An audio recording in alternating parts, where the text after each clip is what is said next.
Bonjour, bienvenue, j'espère que vous allez bien, j'espère que tout se passe bien pour vous. Bienvenue dans cet épisode 58 de la saison 2 du Bootcast, épisode dédié aujourd'hui à l'éditorial de Daiseku Ikeda, paru dans le Daibyakurengi, mensuel d'études affilié au mouvement bouddhiste Soka au Japon, de novembre 2020 et paru en France dans Cap sur la Paix numéro 1182.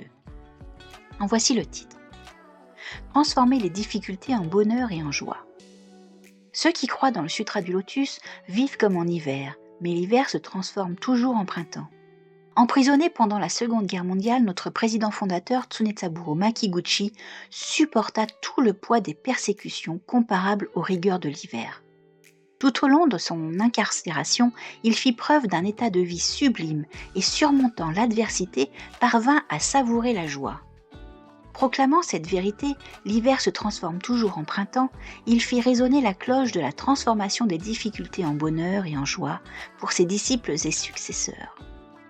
Dans son exemplaire personnel des écrits de Nichiren, M. Makiguchi, qui mourut pour ses convictions le 18 novembre 1944, souligna le passage suivant.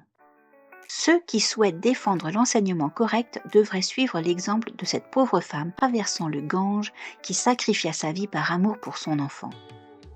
Ces mots cités par Nichiren dans son traité sur l'ouverture des yeux sont extraits du Sutra du Nirvana.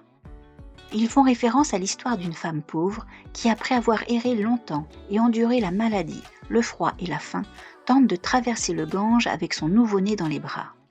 Mais en définitive, la mère et l'enfant se noient. Cependant, le Sutra déclare qu'en raison de sa volonté et de sa compassion, parce que cette femme a gardé avec amour son enfant blotti contre elle alors même qu'ils étaient emportés par le puissant courant du fleuve, elle parvint à un état de vie caractérisé par une bonne fortune et des bienfaits illimités. Cette histoire est une métaphore illustrant l'esprit de protéger fermement l'enseignement correct. Plus loin, dans ce même traité, Nichiren Daishonin déclare « Mes disciples et moi, nous rencontrerons peut-être diverses difficultés, mais si nos cœurs ne connaissent pas le doute, nous atteindrons naturellement la bouddhéité. » Cette conviction profonde de Nichiren, que M. Makiguchi garda indéfectiblement dans son cœur jusqu'à son dernier souffle, fut perpétuée par le deuxième président de la Soka Gakkai, Josei Toda, et ensuite, avant tout, par les nobles pratiquantes du département des femmes qui pratiquent en accord avec l'enseignement du Bouddha et consacrent leur vie à Kozen Rufu. Avec une foi ferme dans la loi merveilleuse, elle se tourne en toute confiance vers les autres pour leur assurer que chaque personne possède également cet état de vie invincible, l'état de Bouddha. Elles vont de l'avant sur la voie de maître et disciple sans nourrir de doute dans leur cœur et font face avec audace aux attaques des 3 obstacles et 4 démons et à celles des 3 puissants ennemis dont Nichiren avait annoncé l'apparition. Elles prient et luttent avec ténacité pour protéger leurs familles qui leur sont si chères, leurs compagnons de pratique, leurs précieux amis et la Soka Gakkai. N'oubliez jamais que c'est en grande partie grâce à la foi sincère des pratiquantes du département des femmes que nous pouvons célébrer avec fierté notre victoire en ce 90e anniversaire de notre mouvement. Dans le monde d'aujourd'hui, les larmes des mères et des enfants continuent de couler sans cesse et je pense ici notamment aux familles de réfugiés. C'est pour cela que la culture de la paix établie par les femmes du mouvement Soka, qui protège la philosophie du respect de la vie enseignée par le bouddhisme de Nichiren et agissent en se fondant sur le respect de tous les êtres humains, est plus importante que jamais.